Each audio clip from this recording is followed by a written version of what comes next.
Estamos hablando de visión.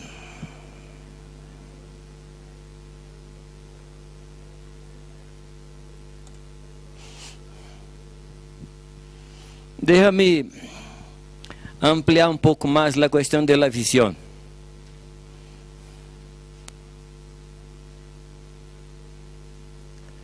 La primera visión que una persona debe tener, ¿cuál es?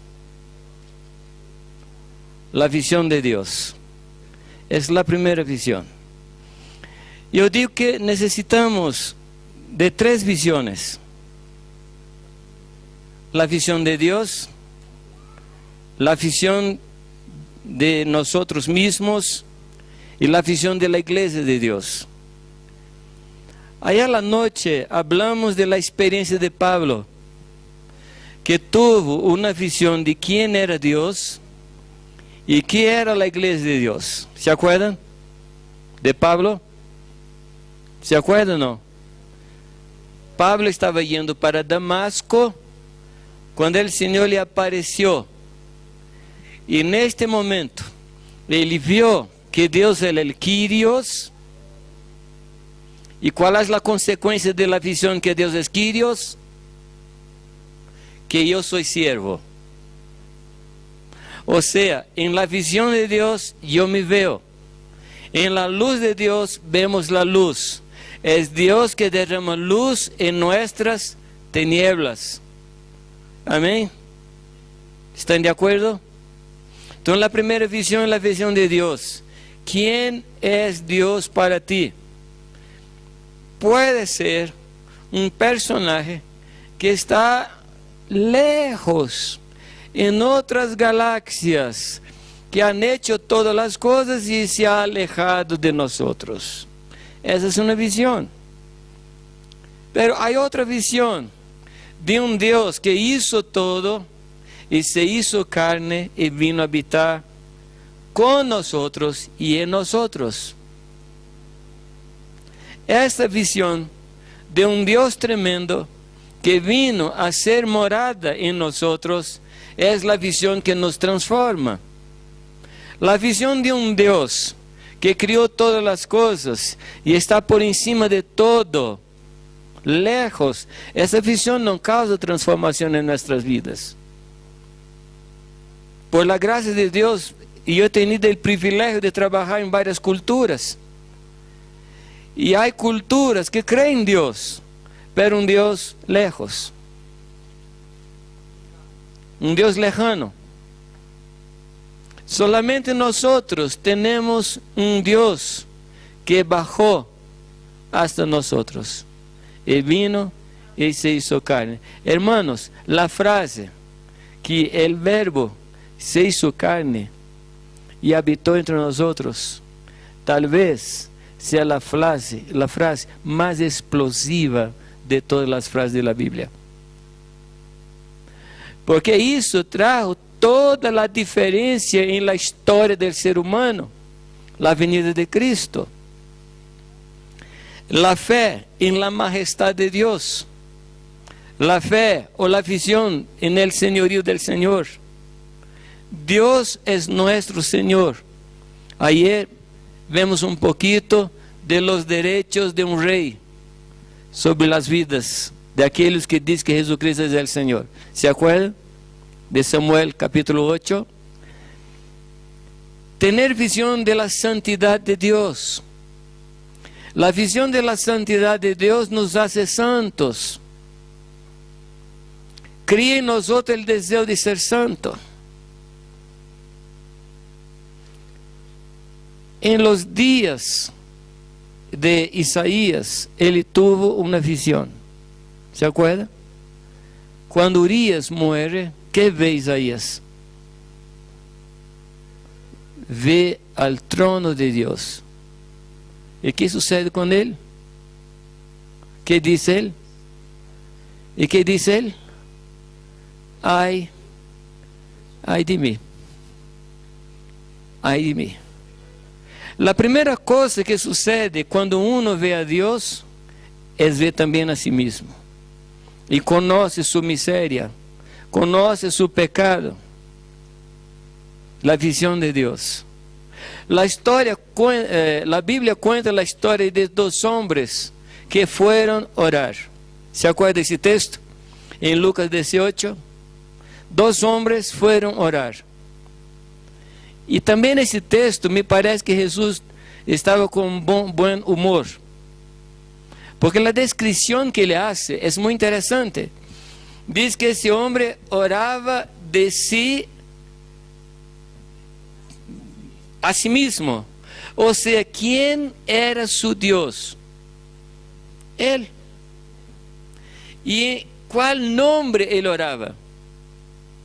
En su nombre. En el término de su oración, que decía él, en mi nombre, amén. Porque oraba de sí para sí. Y en este caso, él no veía la luz. Él no percibía quién era. Pero otro hombre no ousaba, se dice, ousaba levantar sus ojos. ¿Qué decía él?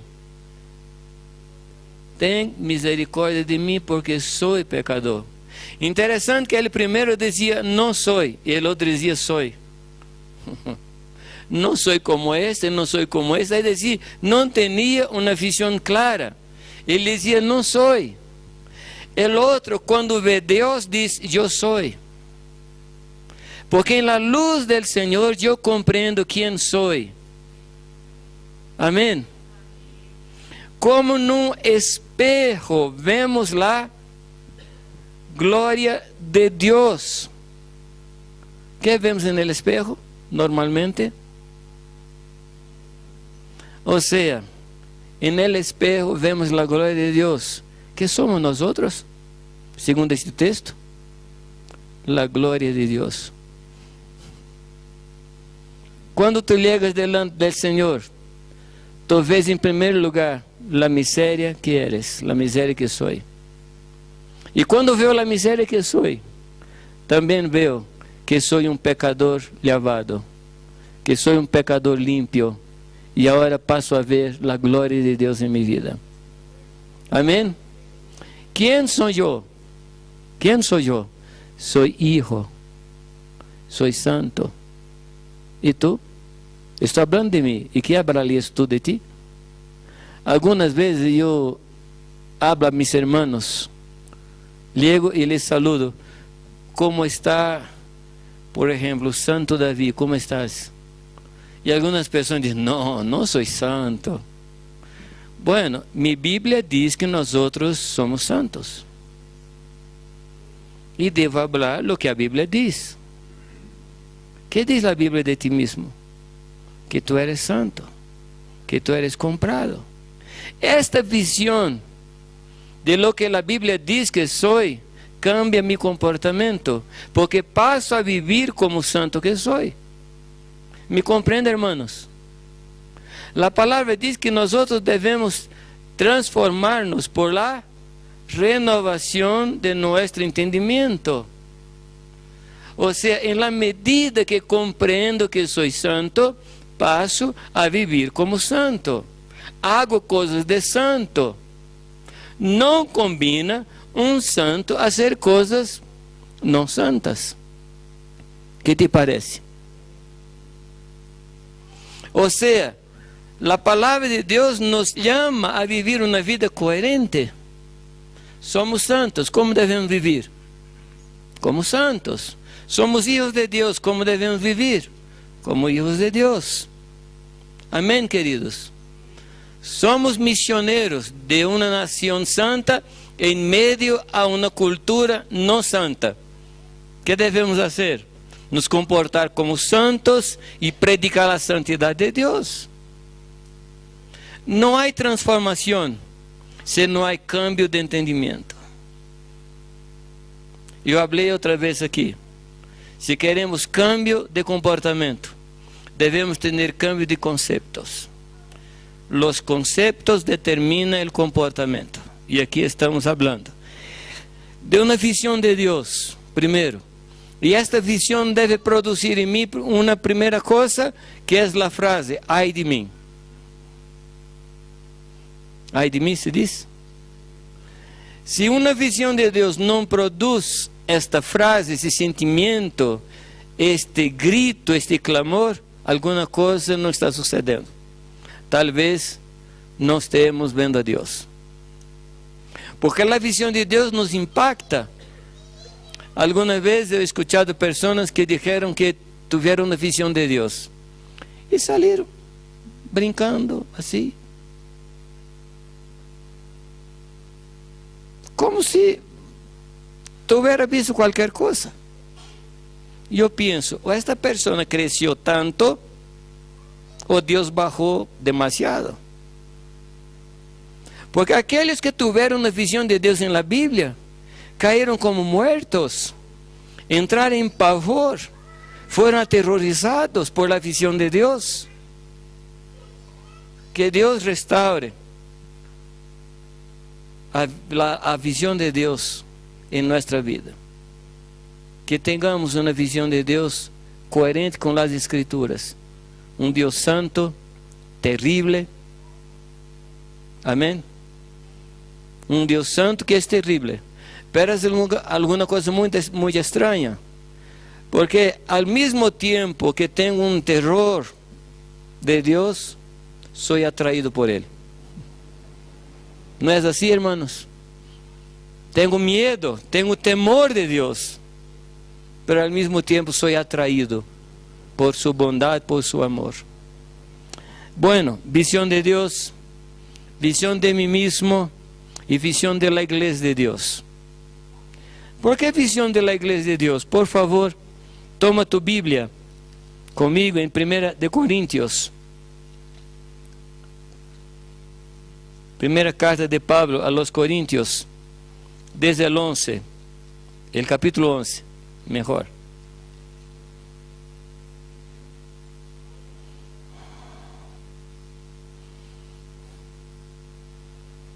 Primera carta de Pablo a los Corintios, 11, desde el 27, por favor, vamos a leer. De manera que cualquiera que comiere este pan o bebiere esta copa del Señor indignamente será culpado del cuerpo y de la sangre del Señor. Por lo tanto, pruébese cada uno a sí mismo y coma así del pan y beba de la copa. Porque el que come y bebe indignamente, sin discernir el cuerpo del Señor, juicio come y bebe para sí. O sea, comer la copa, beber de la copa, comer del pan, sin tener visión de la iglesia, sin comprender la iglesia de Dios. Come y bebe indignamente, atrayendo juicio contra sí mismo. En causa de esto, por esta causa, hay entre nosotros hermanos que están como enfermos, debilitados y muchos duermen. ¿Qué te parece? ¿Qué es la iglesia para ti? ¿Qué es la iglesia para ti? Queridos, la iglesia es el cuerpo de Cristo. Bueno, amén, verdad. Pero, ¿puedo yo vivir sin la iglesia?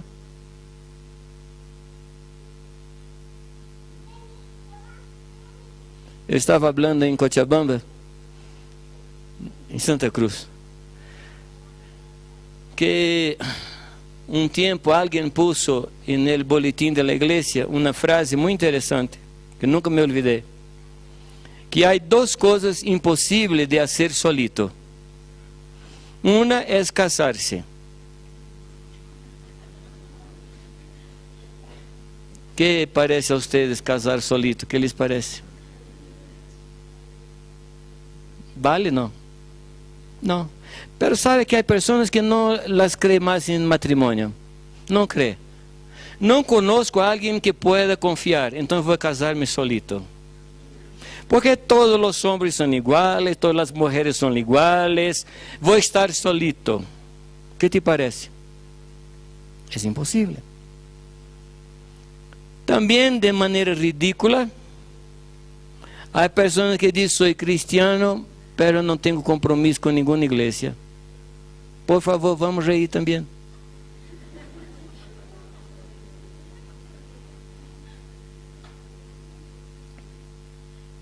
Ridículo. ¿Cómo podrías tú sobrevivir sin la iglesia de Cristo? Sin la sangre de Cristo que pasa por las venas y arterias del cuerpo de Cristo. Hay cristianos que piensan que la sangre de Cristo es individual. Yo tengo la sangre de Cristo. La sangre de Cristo no está en mi mano, está en mi cuerpo. Y si mi mano está presa, se diz, ligada, conectada a mi cuerpo, la sangre produce sus efectos. Amén, queridos. ¿De qué estamos hablando? De comunión con la iglesia. Si estuviéramos, si andarmos en la luz, como Él en la luz está, tenemos comunión los unos con los otros. Y la sangre de Cristo nos purifica de todo pecado.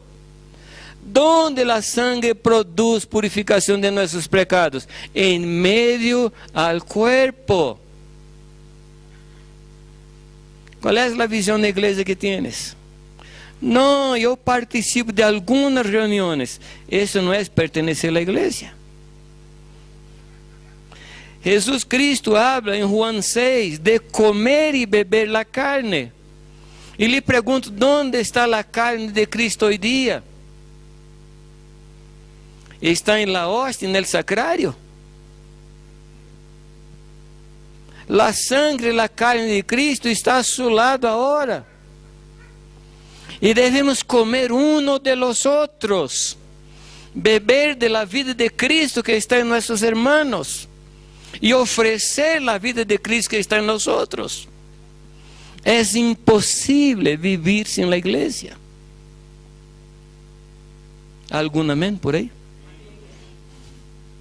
Es imposible. Querido, aunque a ti no te guste, tú no puedes vivir sin mí.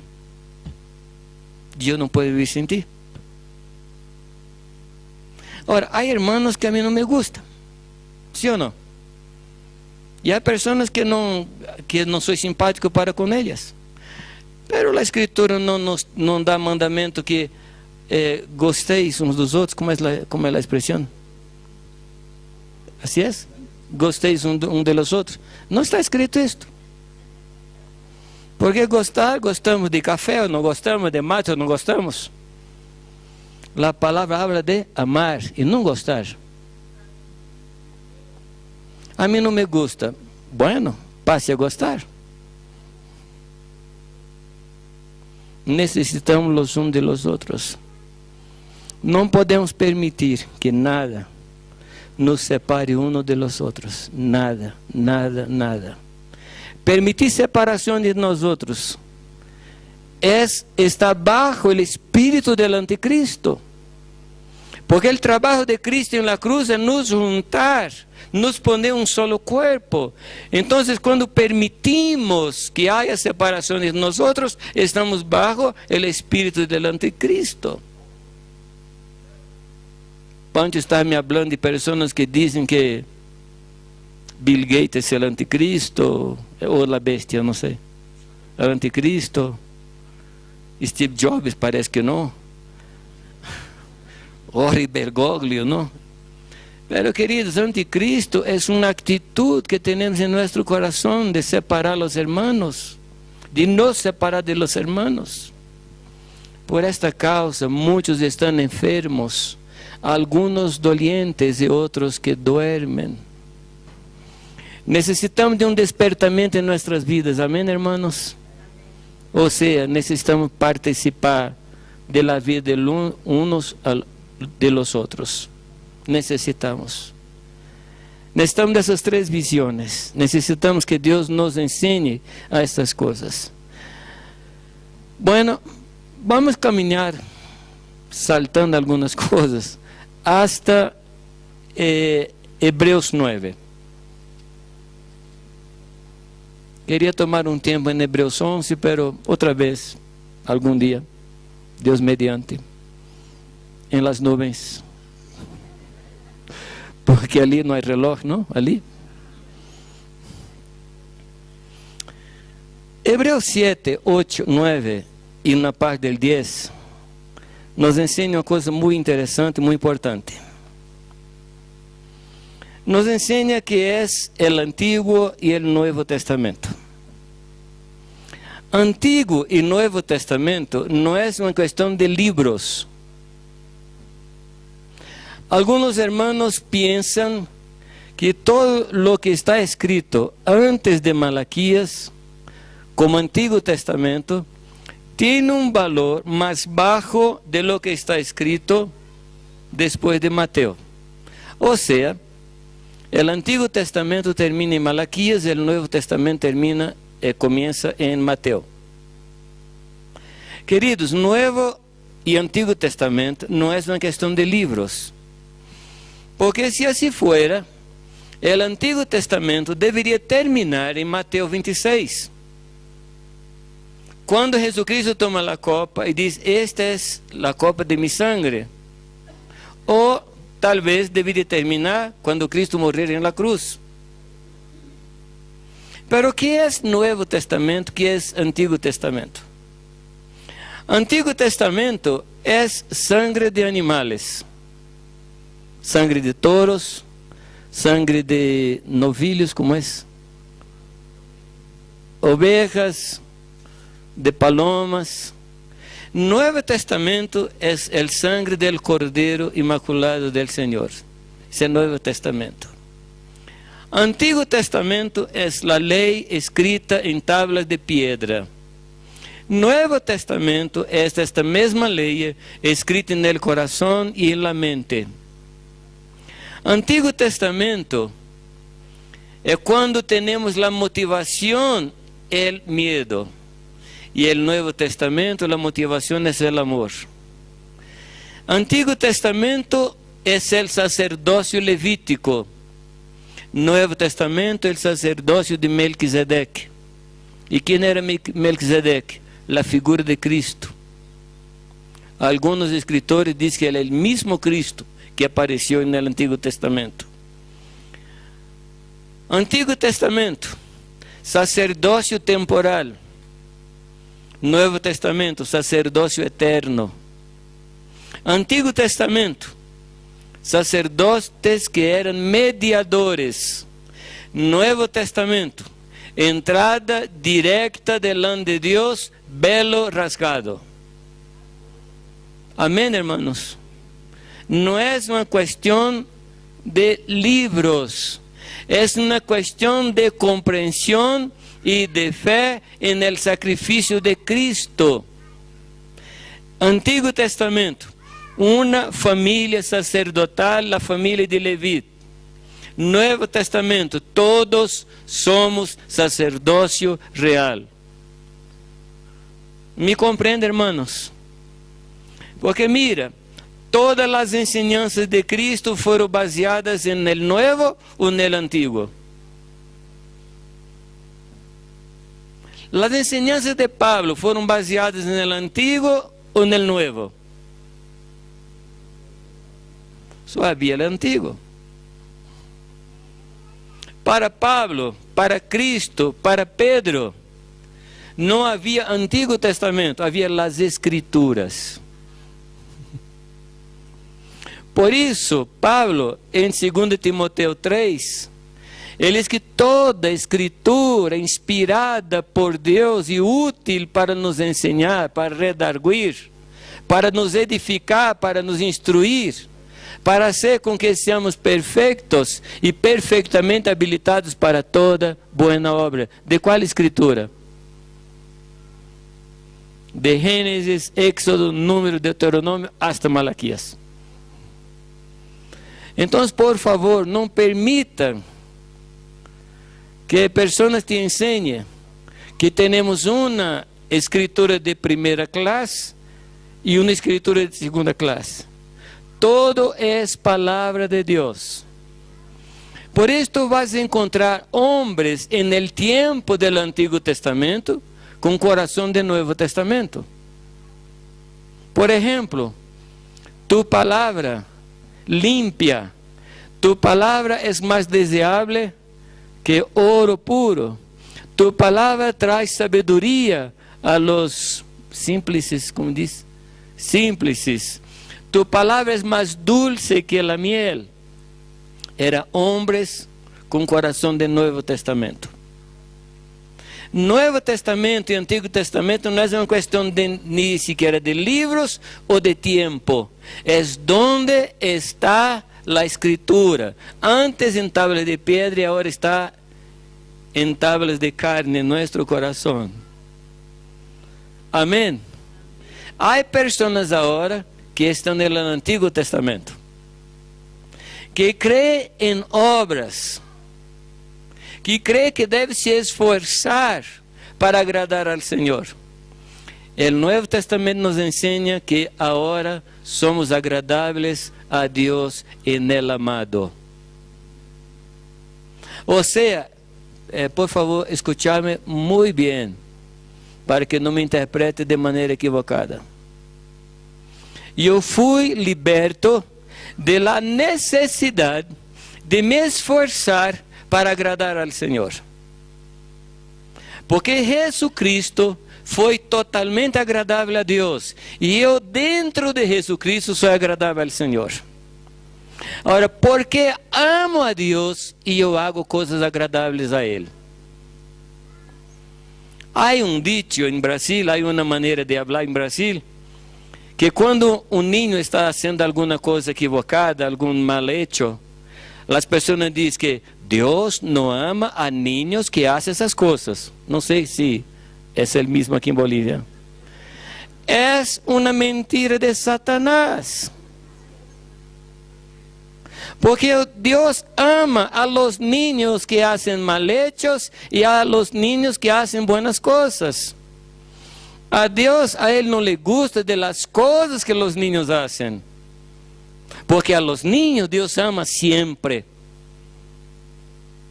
Para mim, queridos, foi uma libertação tremenda. Porque eu pude entrar no Santo de Deus, no Santo de los Santos. Não confiado em minhas obras, pero confiado em la obra de Cristo.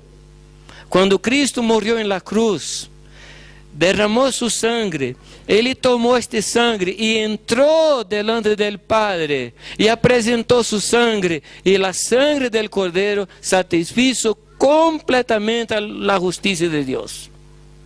Que te parece? É libertador? Nuevo Testamento. Não há nenhuma condenação para aqueles que estão em Cristo Jesus, que andam segundo o Espírito Santo e não segundo a carne. Não há mais. Não temos deudas. Não temos deudas. Que te parece? Isto é o Novo Testamento. Ora, não posso legar delante do Senhor, porque eu he pecado a semana passada. Esse é o Antigo Testamento. Porque Deus, antes de la fundación de los tiempos, me ha perdonado. ¿Cuándo? ¿Cuándo?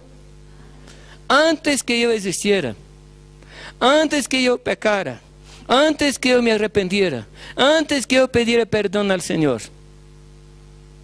Entonces, ya que Dios me ha perdonado desde antes de la fundación de los tiempos, vamos a hacer una fiesta y vamos a pecar.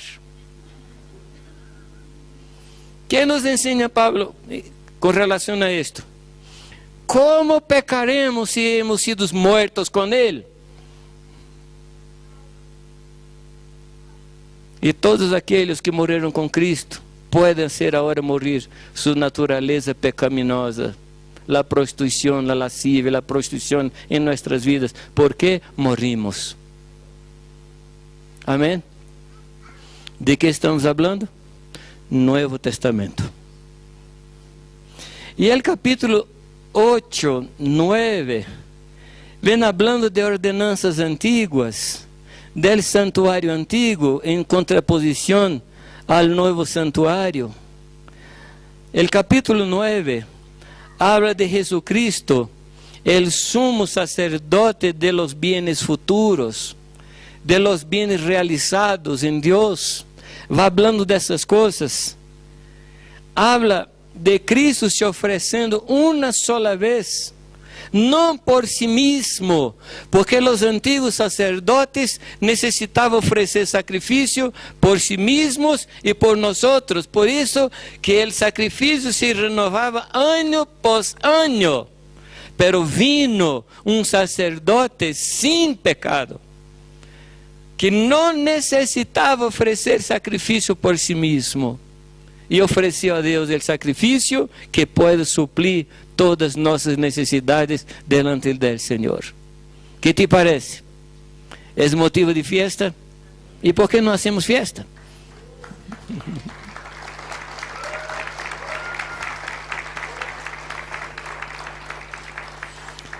Y en el 26, él dice que Dios aniquiló el pecado. Mira, cuando entramos en Cristo fuimos muertos. Amén. Fuimos muertos. Pero para que no hubiera ninguna duda, Dios mató también el pecado. Mató el pecado y el pecador. Quitó la fuerza del pecado. Ahora no más vivimos bajo el poder del pecado. Amén, queridos. Como si fuéramos obligados a caminar bajo el pecado. Antigamente el pecado era una fuerza que operaba en nosotros y no teníamos alternativa. Hoy día el pecado es una opción. Es una opción. El pecado está a puerta de nuestro corazón. A nosotros cumple dominar el deseo de pecar, porque tenemos el Espíritu Santo dentro de nosotros. Amén. Ahora mira, queridos, delante de cosas tan tremendas, delante de cosas tan fantásticas, él entra en el capítulo 10, hablando de las sombras de los bienes futuros, o sea, esas cosas que están delante de nosotros, y nos enseña el versículo 19, capítulo 10, el 19, déjame abrir en castellano, Hebreos 11, Hebreos 10, el 19. Así que, hermanos, teniendo libertad para entrar en el lugar santísimo por la sangre de Jesucristo, por el camino nuevo y vivo que Él nos abrió a través del velo, esto es, de su carne, y teniendo un gran sacerdote sobre la casa de Dios. Mira, Él pone aquí dos bases sobre la cual Él va a nos enseñar cómo actuar. Él va a nos dar algunas órdenes, pero Él pone esas dos bases en este texto.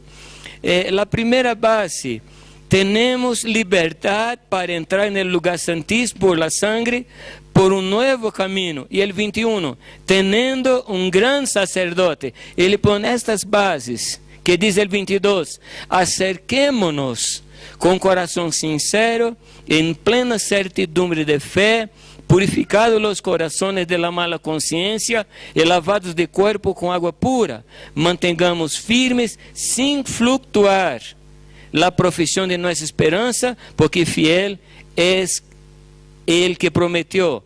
Y ahora el 24, Él nos da aquí tres órdenes. Considerémonos unos a otros. ¿Para qué? Para nos estimular. ¿A qué, queridos? Al amor, a las buenas obras y a congregar. Esas tres cosas. El versículo 25 dice, no dejando a la congregación. Então são três coisas que devemos nos estimular. Primeiro, nos estimular ao amor. Segundo, nos estimular a las buenas obras. Terceiro, nos estimular a congregar. Congregar não é participar de uma reunião. A palavra congregar significa pertencer a uma grey. Que é grey? Que é grey? Rebanho. Congregar significa pertenecer.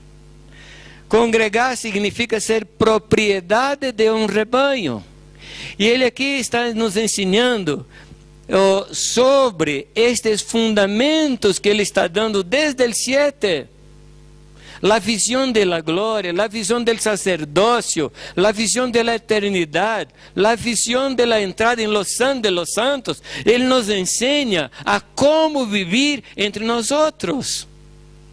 Percibe, hermanos, como é importante o amor, porque ele põe neste mesmo nível de assunto, de tema. Em meio a este tema, ele nos diz: estimulemos-nos al amor, a las buenas obras e a congregar. Tu estás estimulando tu irmão al amor? Tu estás ensinando tu irmão a amar?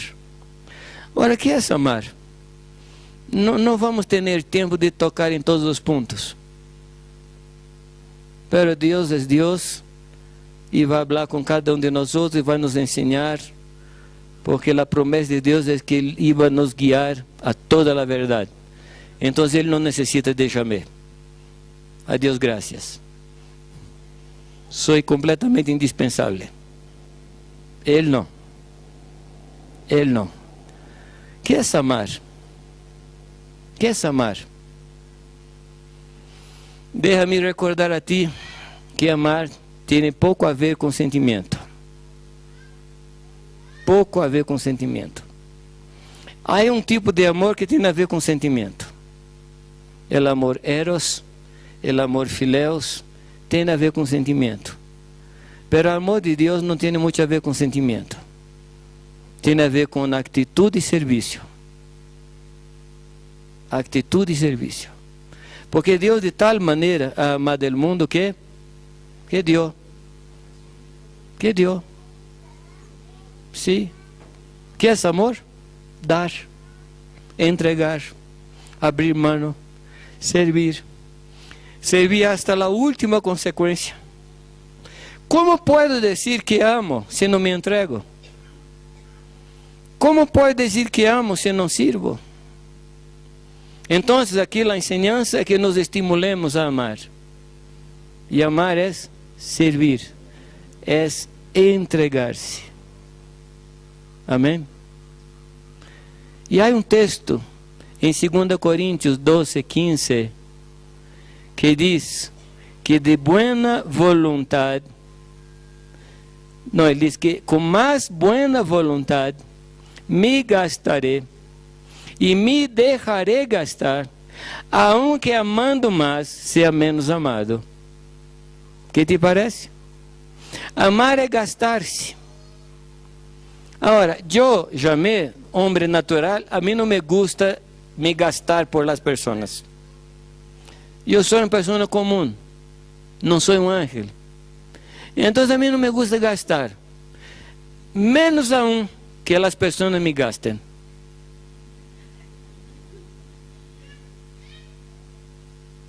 Como seria gastar?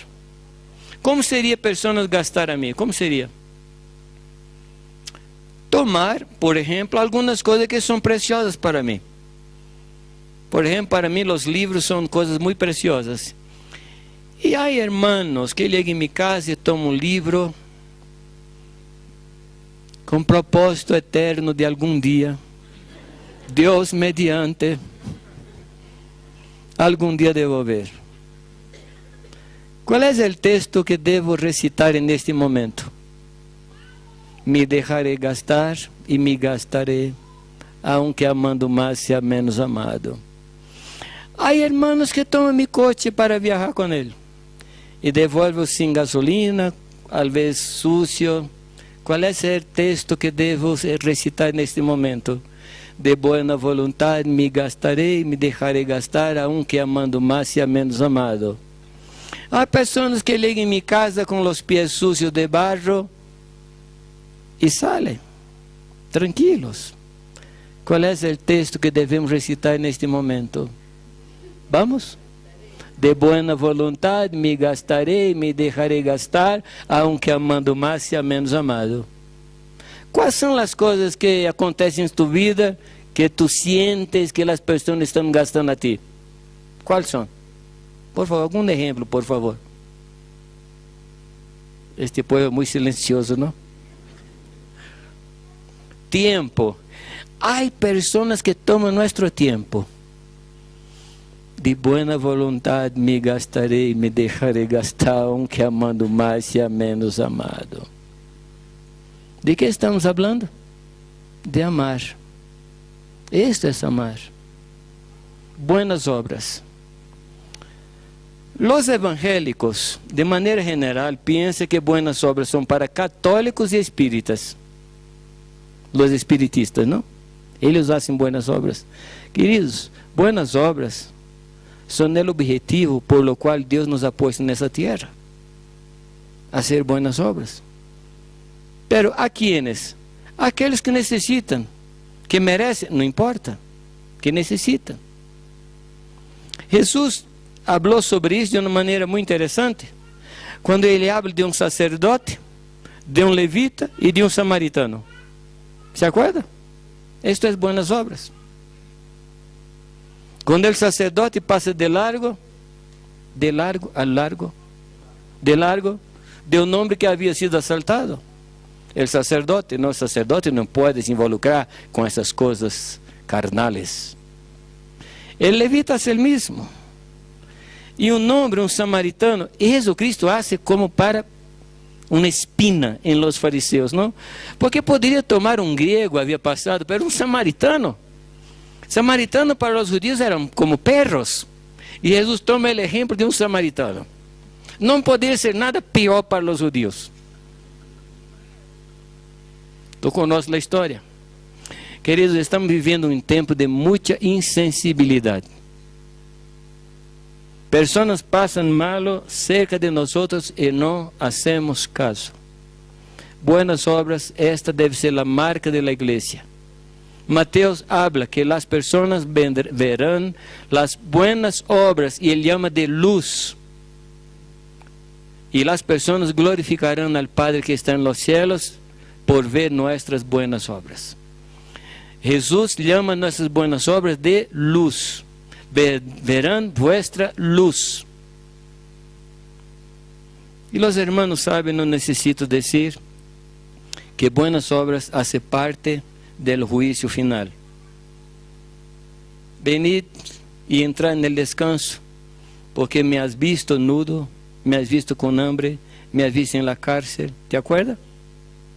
Es materia de juicio, las buenas obras. No podemos olvidar de las buenas obras. Y el tercer punto, debemos nos estimular a congregar, a ser parte. Si tú percibes que tu hermano se está enfriando en la comunión, debemos ir atrás y ayudarlo. No permitir que nada nos separe. Quiero decir a ustedes que es en medio a coisas tão tremendas que Ele nos ha declarado, del sacerdócio, de las coisas futuras, que Ele puso essas três coisas que devemos praticar. Agora, por favor, para terminar, vamos ler o 26. Que diz o 26? A mim não me gostaria de ler esse texto, pero esse texto, ele cierra uma ideia. O 26, que diz: porque se pecaremos, ¿de qué está hablando él, hermanos? De las cosas que él habló antes, de la falta de amor, de la falta de buenas obras, de la falta de congregar y la falta de estimular los unos a los otros, esas cosas. Y le llama eso de pecados voluntarios. Ele toma isso como pecados voluntários. Que diz ele no 26? Porque se pecarmos voluntariamente, depois de haver recebido o conhecimento de la verdade, já não queda mais sacrifício por los pecados, sino uma horrenda expectação de juízo e de hervor de fuego que há de devorar a los adversários. Ele chama as pessoas que não fazem isso de adversários. Que lhes parece, queridos? Queridos, eu não queria ler esse texto, mas aí está. E eu não posso escolher os textos agradáveis, os textos desagradáveis, não está aí. Está aí. E toda a Escritura é inspirada por Deus e útil para nos ensinar, para nos edificar, para nos redarguir, para nos instruir, para que seamos perfeitos e perfeitamente habilitados para toda boa obra. Que Deus nos bendiga. E por favor, quando tenhas tempo, abra esse tremendo livro de Hebreus, abra o livro de Santiago, abra os livros de Pedro e leia-os como instrução de como viver em meio a culturas que não são a nossa. Vamos orar? Vamos orar? Não sei que vas a orar tu, pero haga a oração que o Espírito Santo lhe inspire nesta hora, por favor.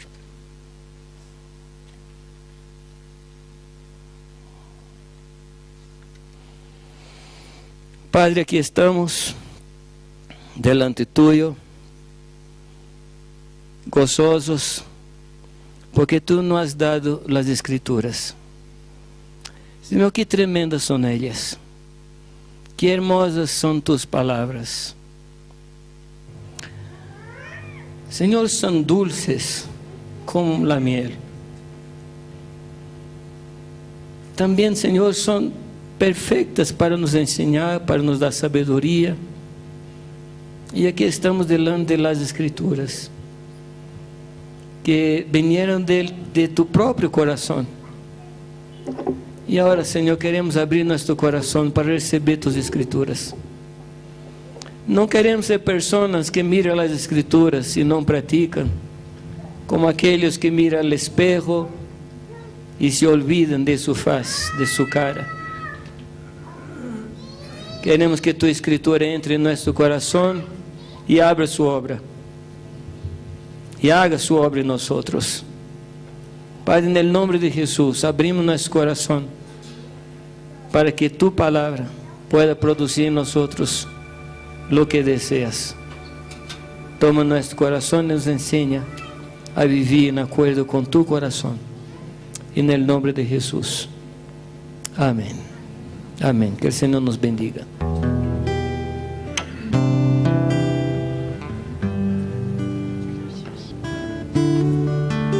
¿Qué tal si nos ponemos de pie, hermanos?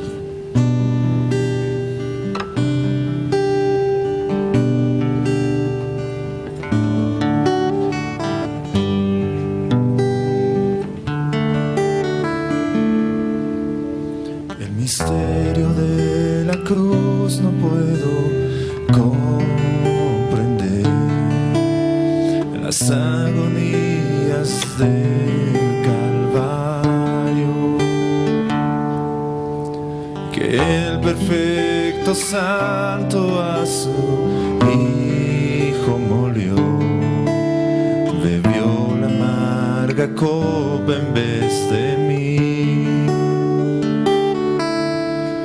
Tu sangre ha lavado mi pecado, gracias Cristo. La ira del Padre satisfecha está, gracias Cristo.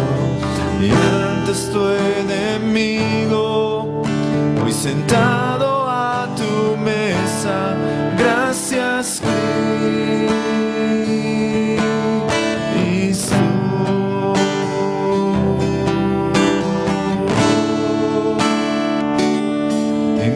Cristo.